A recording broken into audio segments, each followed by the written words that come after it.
เอาก็ขอโทษกับอภัยนำพี่น้องเฮาทุกคนที่มาในงานนี้เนาะก็อยากให้พี่น้องเฮาได้รับฟังเสียงแคน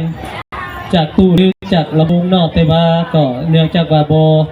สะดวกเนาะบางนั้นจะบ่ได้ยินเสียงแคนตามที่ควรเนาะแต่ว่าอยากจะให้พี่น้องเฮาชมเนาะลีลาในการเป่าแคนเนาะเอาขอเสียงตบมือชมเชยเด้เนาะถ้าว่าหลังจากที่เราเป่าแคนเราก็อยากให้พี่น้องเฮามาให้กำลังใจหรือว่าให้น้ำจิตน้ำใจก็ได้เนาะถ้าเพียงพร้อมเสียดายเนาะที่ว่าบ่ได้ยินเสียงแคนเนาะ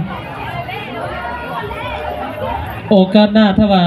เป็นไปได้จะมีเสียงแคนไฟเนาะแล้วก็เสียงบลูทูธเลยเนาะโอเคป่ะเนาะเพื่อจะได้ยินเสียงเนาะ